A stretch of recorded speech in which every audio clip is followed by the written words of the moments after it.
So okay, let's not indulge much into that. And then kuliona Trump after kupiga signature akirushia watu hizo mapeni. Alirusha, okay, siku alikuwa anarushia watu mapeni. Arusha. Sikuona. Then there's a place where akiongea about changing the something of Mexico to nini of America, something of the sort. Hillary Clinton alikuwa na smile. Ama ni the wall, kuna the wall, Great Wall of Mexico. So anataka kuchange its name to Great Wall of America. So nilikuwa naona Hillary Clinton alikuwa na smile hapo. So Trump aka bring back a segment where anasema walisimama against Hillary Clinton and they won.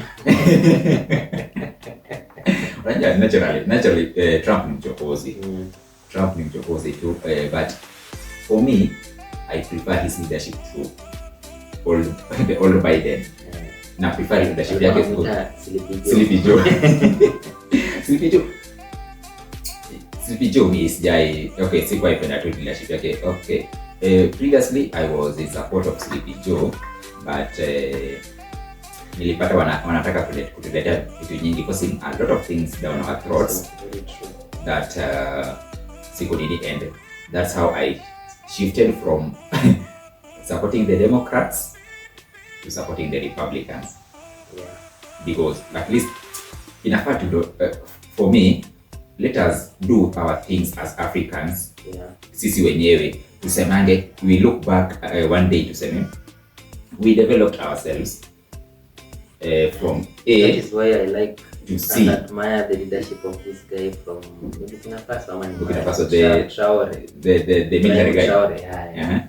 Okay, but speaking of Ibrahim Traore, kuna siku alileta promotion kwa swearing in ya, is it Ghanaian president? Ilikuwa Ghanaian na Nigeria ndio ilikuwa na ule hii ya juzi, hii is it a week ago, 2 weeks ago, hii January 2. It ilikuwa Ghana, sio? How was it? Who is Traore na how is his leadership? Umesema something about it, so able to talk about Traore sasa. He's a military guy, so you know military guys most probably inakuwa kifua kaende.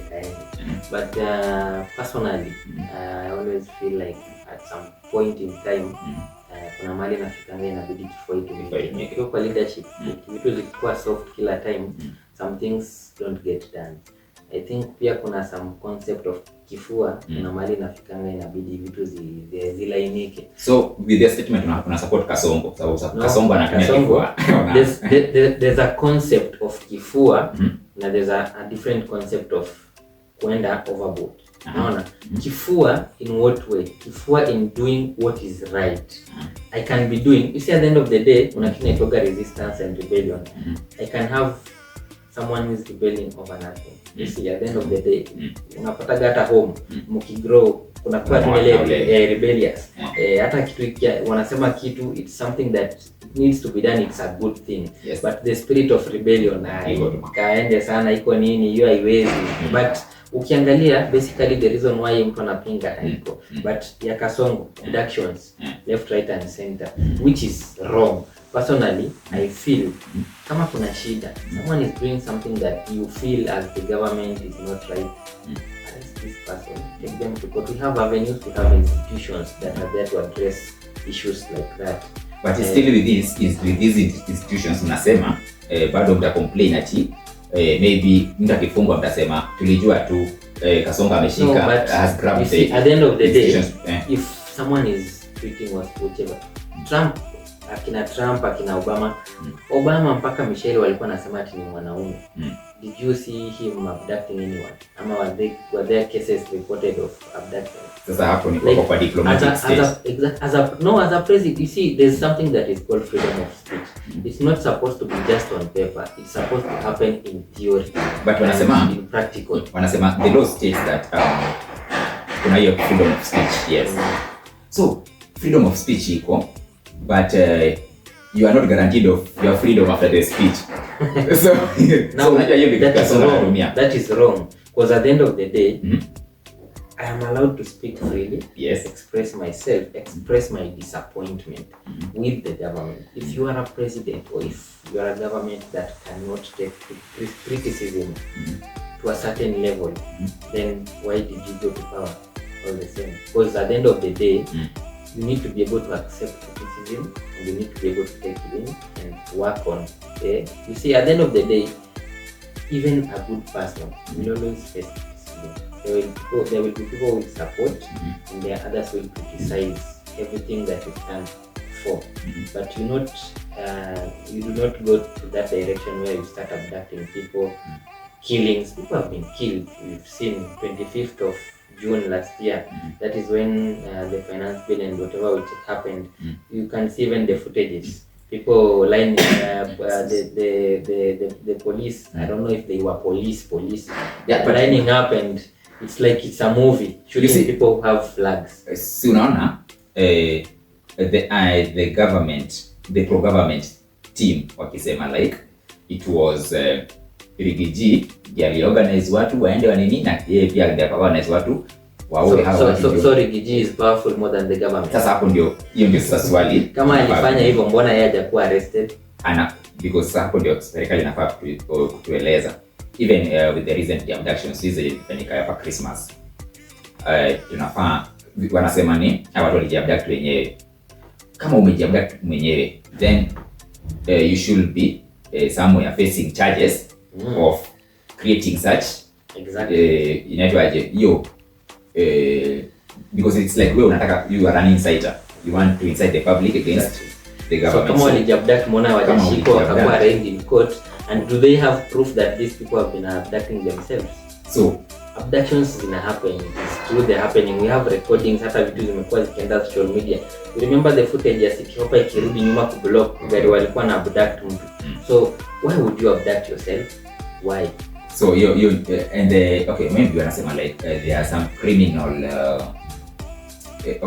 some criminals wenye pia wanatumia this thing ya abductions push kufanya ni succeed in whatever they are doing. Like why doesn't the government address that and so arrest those criminals? Ndio kitu ndio naambia mtu sababu hakuna kitu kama hiyo, kwa sababu if there was a scenario where we have criminals who are not part of police force or whichever unit, the government should have gone hand in hand to arrest them. Because if the government wants you, they will come after you and trust you me. They will take you. And that's why let me just return this conversation 2 years back, about around 2 years back. Ndio mimi husema Mackenzie was arrested for not doing whatever they are claiming he did. Yeah. Because for me, huwezi niambia like a civilian can kill 400 people without the government knowing. You can't even kill even 2 people. Even in an area we have a chief. We have nyumba kumi. We have start from this. By the time mtu anaanza 1, 2, 10, 20, 30, 40, you think ati hakuna mtu anajua what is happening. And kitu nilikuwa najua juzi, kitu nilikuwa naambiwa juzi about the Mackenzie story is that there is a land where Mackenzie, where the bodies were buried. Yeah. There are people living there. It was like a public land.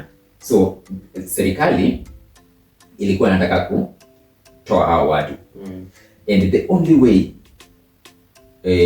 kusucceed kutoa hao watu without public backlash ilikuwa to create a story. And they succeeded in this, and then there was a finance bill 2023 that was there, which ilipita bila watu kujua sababu gani. People were so much focused on Mackenzie, Shakahola, nini.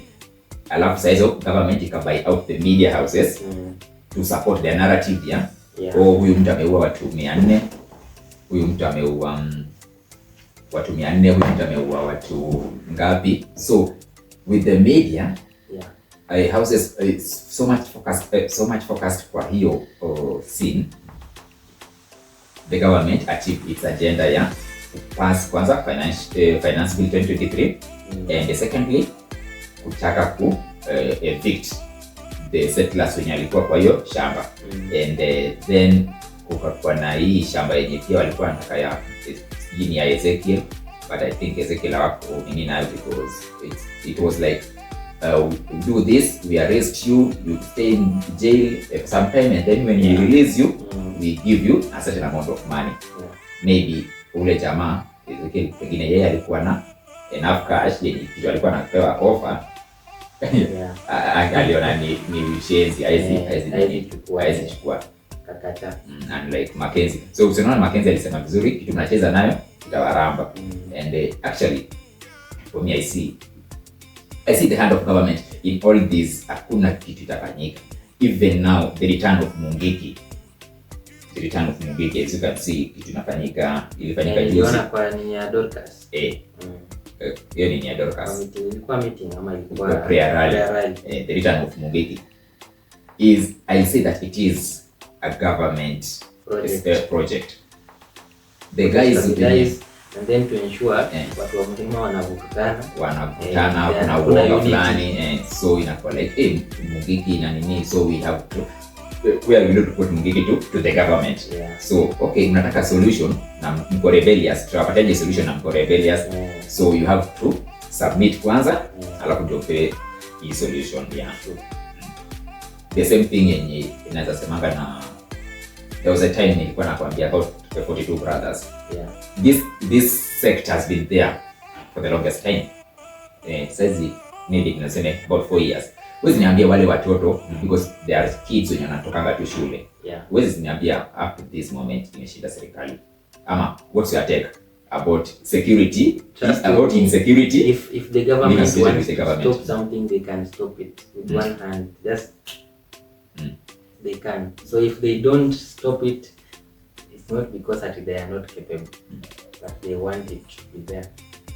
So okay, what does the government stand to gain kwa hii insecurity kama hiyo ya sasa in the western Kenya, western province sana and part of Nyanza, the 42 group wanaitwa the 42 brothers, where wao watu wenye they just get you, wanakupiga, wanakuumiza, and then rarely do they steal from somebody. Wanapiga tu yao because the government is gaining from that, because at the end of the day, unaona campaigns, when you're going to campaign, as a politician, you need to give narratives and you need to have something you're going to sell. And that is why, for example, there are projects that you see pending, they are not done. And when it gets a year to election, now the projects start getting revived. The reason being, they can now use this, or they can just not revive them and leave them. They just have a small touch on those projects, and then when they are coming to campaign, they will tell you, give me that vote, and then I will complete what I started. Or give me that job, let me do this. Give me that job, let me deal with these 42 brothers. Give me that job, let me stop this insecurity, let me make sure that this goes away. So at the end of the day, you understand, ground is very different with social media. We are woke on Twitter. Trust you me, go to ground. Things are so different. So different.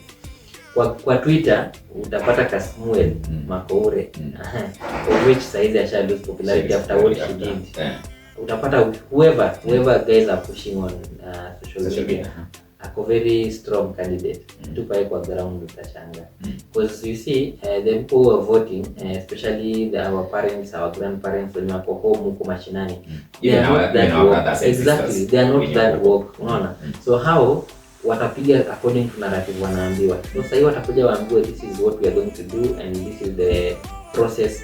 They will trust in that process, trust you. At the end of the day, regardless of you being woke, it won't change a thing, because they will still vote as they are told. So at the end of the day, that is, they thrive in chaos and they thrive in these small issues things in arise as long as they are not sorted. See, at the end of the day, if guys are united and they speak one same language, it's a problem for the government or whoever wants the vote. Because at the end of the day, if we are not united, you cannot come and sell cheap propaganda, then we follow. But if we have issues, it's easier for you to come and sell something, and some will take it, some will not. But at the end of the day, the majority ends up falling for the bait.